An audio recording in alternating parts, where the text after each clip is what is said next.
all right, they would never, ever consider dumbing down their children so that they could be managed or controlled, because that's sabotaging the race. Okay? So they have all these sciences, they have all this technology, they travel in arcs, or motherships, we would call them. The one that I'm the most familiar with, that I spent 3 months on, is an 800 miles cylindrical sphere that has hundreds of floors. It is much bigger on the inside than it is on the outside. And I have no idea how they do that. I still don't know. But even their scout craft are bigger on the inside than they are on the outside. They have these enormous parks on the inside where they grow all their food. They are fruitarians. Okay? They breathe oxygen like we do. They drink water like we do, but they live off of fruit. And they grow these type of fruits on their craft. They have 20, 30, 40-mile parks on virtually every floor, and along the sides of the parks is where they habitate. There's like apartments all around the circles. And there's wildlife, there's animals, there's birds, things that look like squirrels. There's all these different life forms. They also have a lot of different colors. Because they're fifth density, their color spectrum is 221 colors, where our bandwidth is only 72 here. So it's impossible for me to share with you some of the colors that I've seen, because there's just no way, there's no point of reference for me to share that with you here. They have animals that, well, the closest thing they have is something that looks like a squirrel, but it isn't a squirrel. Okay? But it's very clever, and all the animal life is telepathic. It completely interacts with all of the people there. The children are all telepathic. They do not speak. Very few do. Mornay has learned to speak, and that's because of my relationship with him over the last 40 years. He made an effort. Okay, I got way ahead of myself, didn't I? Hey, it's been a while. I'm a little nervous. My relationship with the Andromedans have been primarily with two beings. A very old gentleman, a sage. His skin has gone pale because of his age. His name was Phaseus. They don't really use names, they use symbols, but for the benefit of me, because of our culture and how we like to label things on the planet, his tone, his frequency, his symbol would equate to the word Phaseus. So he was Phaseus. Phaseus was about 4 foot 11, 4 foot 9 tall. Very old. In our years, he was 4,300 years old.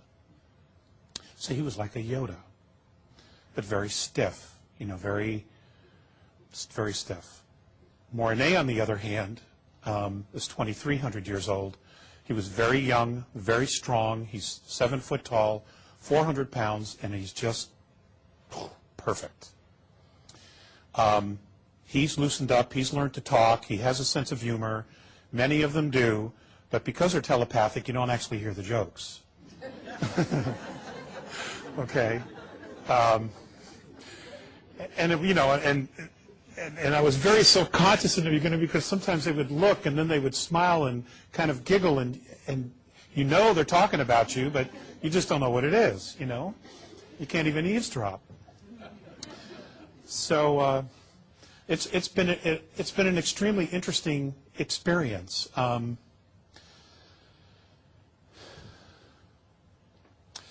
I love them. I absolutely love them. They are my brothers. They are my family. And the Andromedan people love us because genetically they're connected to us. And they have been extremely worried about us for a long time. There was at one point a council meeting in Andromeda. It's only held there. They don't run it. It's only held there because it's a central point for many star systems in that part of our galaxy to talk about us. And I think it's noteworthy to tell you about this. I was told about this in the late 80s but they don't have the same kind of time that we do. So I don't know the exact time that this meeting actually occurred. But they only shared it with me in the 80s when I was living in Malibu. There was a meeting to decide what to do here. There was a great deal of concern about intervening to assist us in our evolution because there were outside influences that were doing everything they could to suppress our evolution. And that's a whole other story. A very large contingency, fortunately, thought that it was in not only their best interest, but in our best interest to at least give us the opportunity to make our own choices without being manipulated. A smaller group made the argument, and this was their argument. They don't respect themselves, they don't respect each other, and they don't respect their home. What is their value?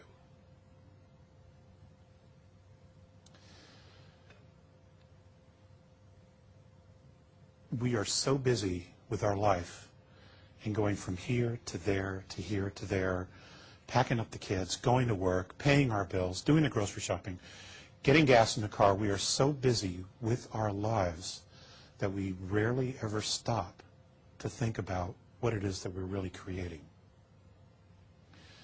Sometimes something has to happen, like a 9/11, like the cyclone that just hit Myanmar, the earthquake that hit China, where we're jolted out of our reality and we're able to take a step back and say, whoa, what are we doing? I share that with you because most of humanity is in that place. You know, their heads down and they're just pushing along, plodding along, trying to survive, trying to do everything that we've been doing and our ancestors have been doing for thousands and thousands and thousands of years. None of that stuff's going to work anymore. Okay? I know you guys already know that.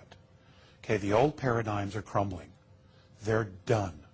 It's just a question of time before they completely collapse and fall. And if you're watching that, if you're watching the world, you're beginning to see it.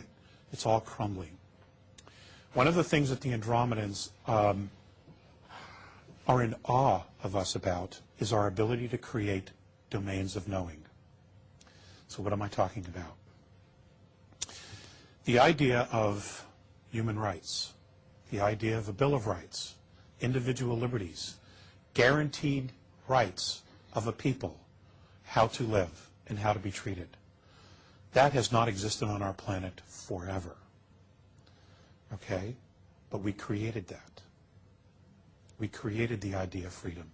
We created the idea of space travel. We created the idea of free energy. Now, yes, a lot of that has also come from the outside. But the reality is, the reason it's coming from the outside is because we pulled it here.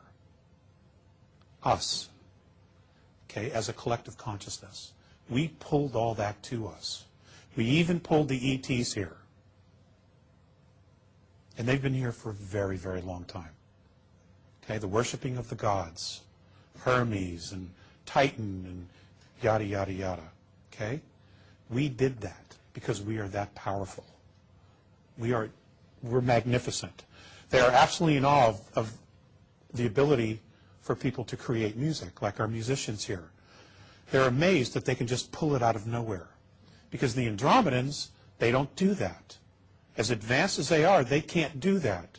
What they do is as they travel through star systems, they have these holographic cameras that take pictures of stars, constellations, planets, and they all have a tone and a frequency. And what they'll do is they'll record that, and then they will overlay those tones and frequencies, and that's how they create their music. All right? They take the music that the universe creates.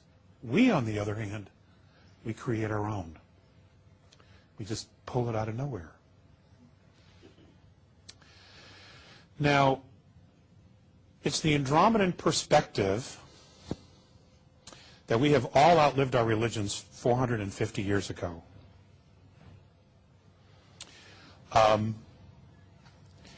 But you know, everybody's looking, everybody's trying to find their own way. And hopefully they will all find it in their time. We do have a window, however, and I know that there's a lot of talk of 2012. I honestly do not know what's going to happen.